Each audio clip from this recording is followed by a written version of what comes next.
Okay, 6 minutes. 5 to 6.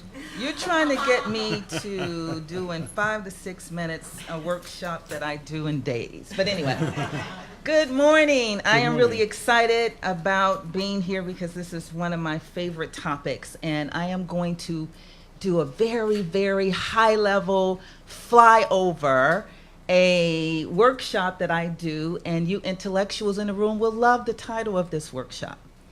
It is called The Good, the Bad, and the Very Ugly of the Gig Economy. The good. Everybody knows the good. Flexibility. We have time to do what we want to do, when we want to do it, how we want to do it.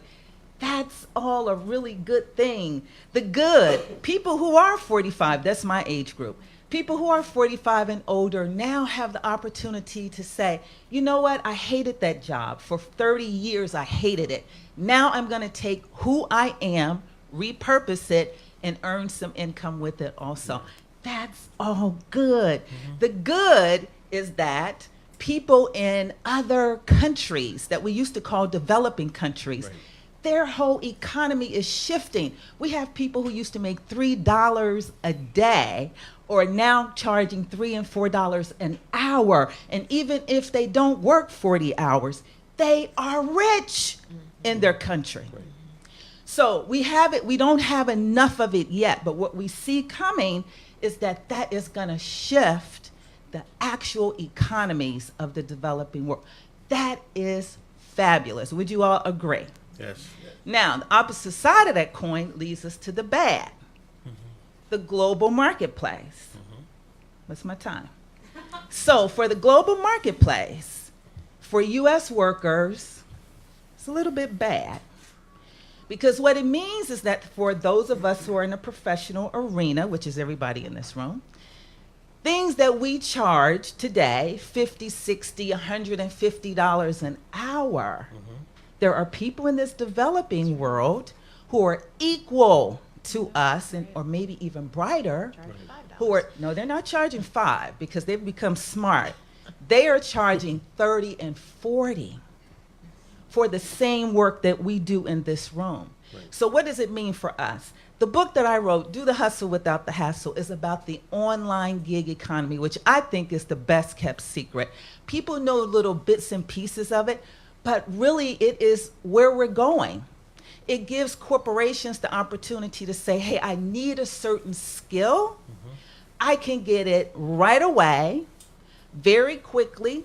I don't even need a staff to do it. I don't need the whole recruiting system to do it. I can have one person with one app or several apps, and they can work with that app developer, and they can staff their whole talents. You know, they can source everything they need with the click of a button. Now, so for us, it's a little bit bad that we're competing with people and they're charging less than us. And that's the reason why a lot of people say, I don't want to get into this whole digital thing, Angela. And I'm saying you're going to miss out, because from my vantage point, from all of the research that I've done, that's where we're headed. That's where we're headed. Another thing that's pretty bad is something that you guys see in the newspaper every day. There's this tension between the app developers and the workers, contractors, whatever you want to call these people. But there is a tension. Now, it reminds you of pre-industrial revolution times, right? So at that point, everybody could look at a production cycle. And they can say, I know at the beginning of this production cycle, and I know what happens at the end. And I am responsible for all of it. It took us back there, because what happened with the Industrial Revolution, I have a whole workshop on this. But what happened with it is that we really sort of sold our souls to the corporation. They became our mom or dad. They provided everything for us. They even had a store where you don't have to go any place to shop. That's coming back. My little niece was telling me about all of the benefits that she has in her corporation to keep her on campus. So it takes us back to that point where you need to know, from soup to nuts, this is what I do. I produce a final product. Or I get together with some of my colleagues and we all have various skills, and together we produce a product that we can sell in the marketplace. Okay, let me get to the ugly. There are some, the fight between the apps and the contractors. That's not as ugly as it can get. This is the ugly thing. Why is it that this gig economy thing is not totally new? This has been going on for a while, but it's really starting to heat up. But why is it that we cannot get accurate statistics from our government? To me, that's very, very ugly.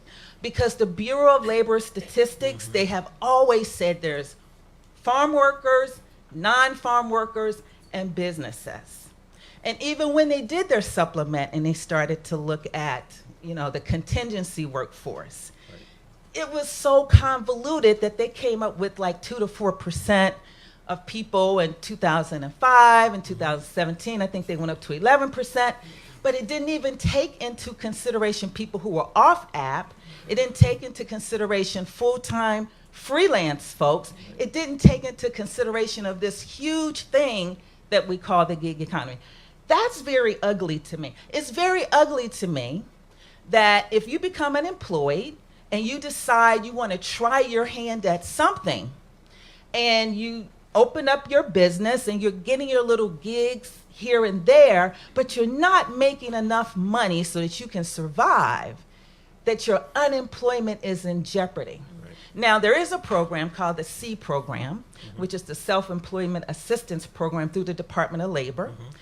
Nobody knows about it. It's here in New York. So you can explore self-employment and still get your unemployment benefits. But it's only, the last time I checked, and this was a few months ago, so I might be wrong, but the last time I checked, there was only 5 states in the whole country who used this. That's very ugly. Because if you can't get a job, and most people who are 50 plus, it's gonna take you on average 6 to 8 months to get a job. Who can survive off unemployment insurance? You've gotta hustle, you've gotta figure out a way to make some more money. So it's very ugly that we don't have a system in place so that you will be rewarded for now getting off the rolls because you are preparing for long-term opportunities. So that's very ugly. The last thing I gotta say, I know I'm out of town, but this is important. This is the very, very, very ugly thing of the whole thing, is that people like you and I don't know our worth. We don't know our worth. And I'm gonna leave it at that. Thank you.